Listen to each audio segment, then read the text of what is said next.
YouTube? Crave Collector 01 here. Back today for a video review. Today I'll be reviewing something a little different.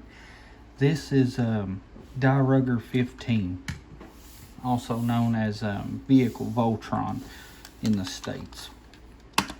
So we'll get into the review. We'll take a look at the individual cars.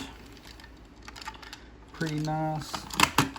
One thing to note on mine, these are separate ships. You'll just have to imagine what they look like because these connections are fairly brittle and I don't like separating them. So just imagine that this is a ship and this piece flips forward. So that's the only difference. Some of the play features of Dairugger XV are most of the cars have a motor inside of the cars, so they'll roll. Some of them are weaker than others. So yeah, we'll take a look at all the individual components right quick. This is obviously a hand. It does shoot as a missile, which we're not going to do because this piece is fairly brittle and is prone to breaking. So the deal with these guys, they can combine into 3 separate teams: a land team, a sea team, and a sky team. Then they can also fully combine as Dairugger XV or Voltron vehicle force. So we'll get into that. So we'll take this piece, slide this piece over. We'll take our little sub, attach it. Take this piece, slide it over, and attach it. And there is your C team. So there you have your C team. It's like a attack sub of sorts. The teams are a little weird, not gonna lie, especially when we get into this one. So what you want to do is just fold this down. That's gonna pop those out. You can slide these down. You're going to take your cars, slide them on. Then you take your fists and plug them on. And 2. And here is your land team. Yeah, as I said before, the teams themselves aren't very impressive. They're honestly a little weird, but it's review, so we got to get it out of the way. So for the main body, or the sky team I should say, we're going to flip these up, push this down. Now what I like to do is I like to press on the release, and the release is really tight on mine. You'll probably hear it. It sounds pretty rough. There we go. We add the shuttle. As you can see, it just slots in, locks down into place.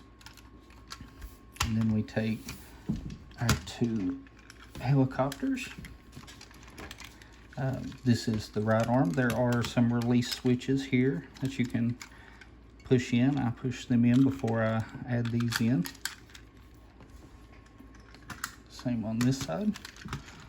Push the release switch, add it. And then we take our red jet, put these down, and it plugs onto these 2 areas on the front. Just plug it on. And there you have your sky team. So, kind of odd. The motor still works in these modes. You can roll them. There are a few other things I want to go to, so I'm going to do a quick jump cut, separate these guys, and we'll show you the combining process. Okay, we're back. So we're going to get this guy completely formed into Dairugger XV. So to get it started, what you want to do, take these, you're going to come up here to the small ships, pop these loose. There's a clip that holds them in place. We'll just set it to the side for the time being. I'm going to do the same thing here. Just pop it loose. This one's a little bit tighter. Set it to the side. We're going to take this black piece, We're going to push down this release switch, give it a little push till it clicks. That pops these posts out. And we'll just go ahead and add these parts. Like so. And we can pull these plugs out of the bottom. Then we'll take our cars, and you'll see it just slides straight on.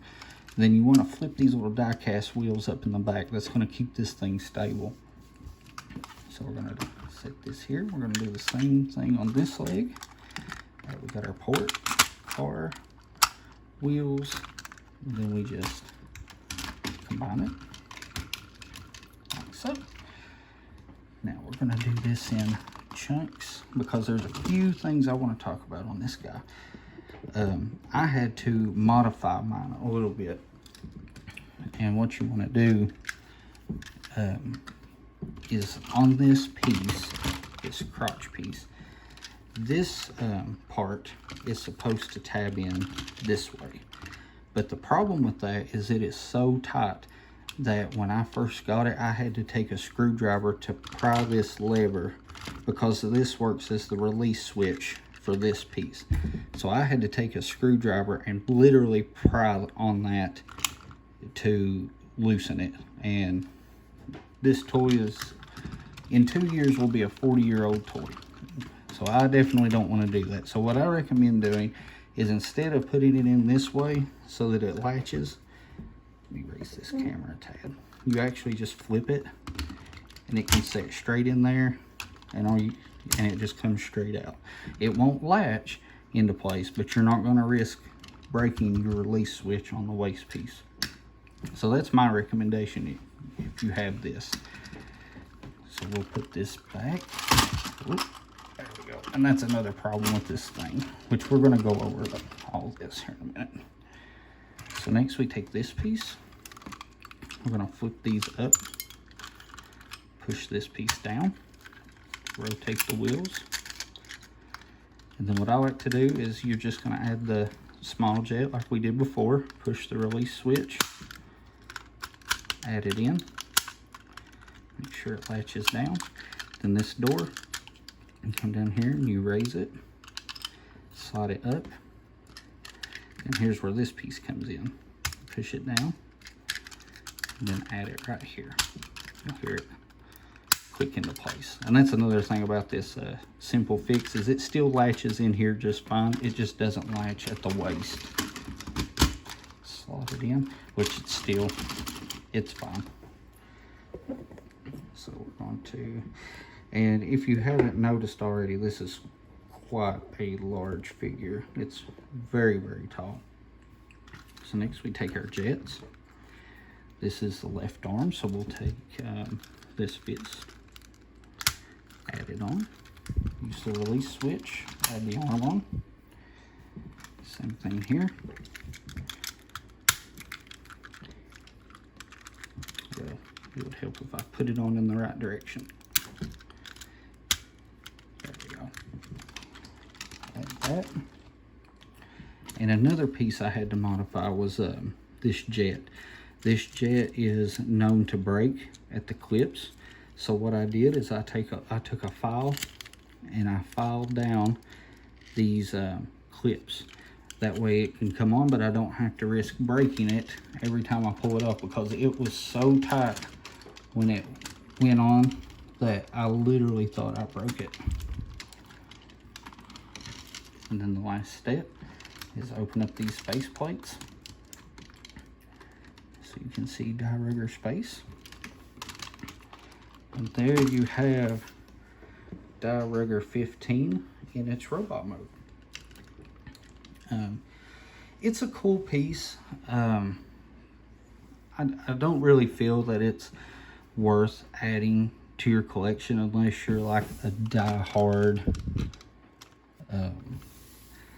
like collector of vintage robos, like Poppy and Godak and in that sort of vein. He does come with a nice sword though, and it's quite a large sword, as you can tell in comparison to my hand. But he does have a sword. His age really shows, though. He can't really support the weight. This is honestly more of a display piece. It's a piece you would want to add to a collection if you're like a die-hard Robo fan. But due to the nature of this piece, it's very known to be brittle. It's not a figure that you're going to pull off a shelf and play with for any real amount of time. It's very brittle. The clips in between are known to break. Like, well, I mean, as you can see, like this leg doesn't even hold on mine. But I mean, he's still stable. He displays fine. But could I recommend the asking price for one of these? No. But I mean, it's a cool piece. It's vintage. It's cool. It looks good.